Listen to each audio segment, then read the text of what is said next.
धनतेरस की शाम थी, पर एक घर ऐसा था जहां रोशनी तो थी, लेकिन दिलों में अंधेरा। सीन, रवि नाम का युवक मोबाइल पर स्क्रॉल करते हुए अपनी माँ से कहता है, रवि माँ, आज सब लोग बस खरीदारी में लगे हैं। कोई सोना खरीद रहा है, कोई बर्तन। क्या वाकई इतना ज़रूरी है? ये सब बस परंपरा के नाम पर खर्चा नहीं? माँ धीरे से मुस्कुराती हुई, बेटा, धनतेरस का असली मतलब सिर्फ खरीदारी नहीं है। कभी कभी रिवाजों के पीछे गहरी बातें छिपी होती हैं। रवि, पर वो बातें अब कोई समझता कहाँ है माँ, बस दिखावा रह गया है। माँ चुप हो जाती हैं, उनकी आंखों में अजीब सी चमक है। वे धीरे से दीपक जलाती हैं और रवि से कहती हैं, माँ, चलो मैं तुम्हें एक कहानी सुनाती हूँ, वो जो हमारे पुरखों से चली आ रही है। कहानी राजा हिम और उनके पुत्र की। मृदु संगीत के साथ कैमरा धीरे धीरे फेड होता है और दृश्य बदलता है। प्राचीन समय, राजा हिम का राज्य, दूर से मंदिर की घंटियां, पक्षियों की आवाजें, सुनहरी भोर का दृश्य। कथावाचक, बहुत समय पहले की बात है। हिम नामक एक राजा था। उनका राज्य संपन्न था, प्रजा सुखी थी और महल में हरदम खुशियां गूंजती थीं। राजा हिम के एकमात्र पुत्र थे, राजकुमार हिमांशु, जो रूप में चंद्रमा समान सुंदर और हृदय से निष्कपट थे। पर एक दिन महल में एक ज्योतिषी आया।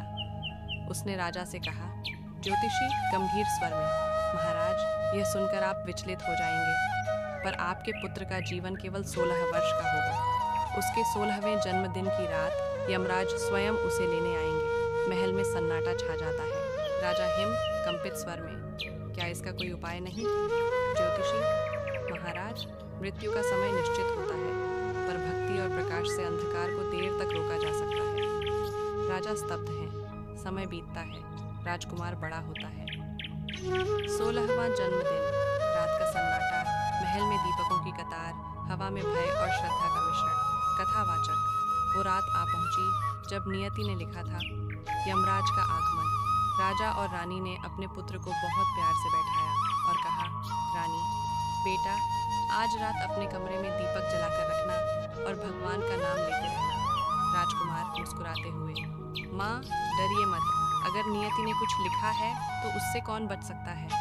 रानी की आंखें भर आती हैं। राजकुमार अपने कक्ष में दीपक जलाकर बैठ जाते हैं। कथावाचक, वह दीपक सिर्फ तेल और बाती का नहीं था, वो माता पिता की आस्था और प्रेम से जल रहा था। अचानक कमरे में ठंडी हवा चलती है, दीपक की लौ कांपने लगती है और वहां प्रकट होते हैं यमराज। गर्जन की आवाज, गंभीर संगीत, यमराज, गंभीर स्वर, राजकुमार हिमांशु, समय आ गया है। राजकुमार, शांत स्वर, स्वागत है मृत्यु देवता, अगर यही मेरा भाग्य है तो मैं तैयार हूँ। दीपक की लौ यमराज की आंखों पर पड़ती है, वे रुक जाते हैं। यमराज मृदु स्वर में, क्या तुम जानते हो तुम्हारे माता पिता ने इस दीपक में कैसी भक्ति डाली है? इसकी लौ ने मेरे भी हृदय को छू लिया है। क्षण भर मौन। यमराज, आज से यह रिवाज होगा, जो व्यक्ति धनतेरस की रात अपने घर में दीपक जलाएगा, वह यमराज से नहीं बल्कि प्रकाश से मित्रता करेगा। दीपक की लौ तेज होती है, यमराज गायब हो जाते हैं। कथावाचक, राजकुमार जीवित रहे और उस रात से हर घर में दीपक जलाने की परंपरा शुरू हुई। यम दीपदान की। वापस वर्तमान में कैमरा धीरे धीरे लौटता है। वही घर, वही दीपक। रवि आश्चर्य से, तो इसलिए दीपक जलाते हैं ताकि यमराज भी दया करे? माँ मुस्कुराते हुए, नहीं बेटा, ताकि हम खुद अपने भीतर के अंधकार को पहचान सकें। यमराज बाहरी मृत्यु के देवता हैं, पर असली मृत्यु तब होती है जब दिल में उम्मीद मर जाती है। रवि गहराई से सोच में डूब जाता है। रवि, तो धनतेरस का मतलब सिर्फ सोना चांदी नहीं, बल्कि रोशनी और जीवन की कद्र है। माँ, हाँ बेटा, धन सिर्फ रुपया नहीं, धन है आस्था, प्रेम और प्रकाश। जो इन तीनों को संभाले, वही सच में धनवान है। धीरे धीरे बैकग्राउंड में संगीत उठता है, भावुक और प्रेरणादायक। भावनात्मक अंत। रवि दरवाजे के बाहर जाता है, एक दीपक जलाकर आकाश की ओर देखता है। रवि धीरे से, धनतेरस मुबारक हो माँ, और धन्यवाद उस प्रकाश को जो हर बार अंधेरे से हमें बचा लेता है। कैमरा ऊपर उठता है, हजारों दीपकों से जगमगाती धरती, आसमान में तारे और कथावाचक की अंतिम आवाज।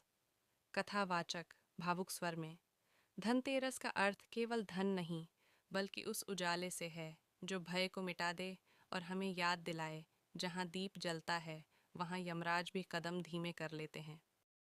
अगर आपको ये कहानी पसंद आई हो तो लाइक करें, अपने दोस्तों के साथ शेयर करें, कमेंट में अपनी राय दें और चैनल ज्ञान स्टोरी हब को सब्सक्राइब करना ना भूलें।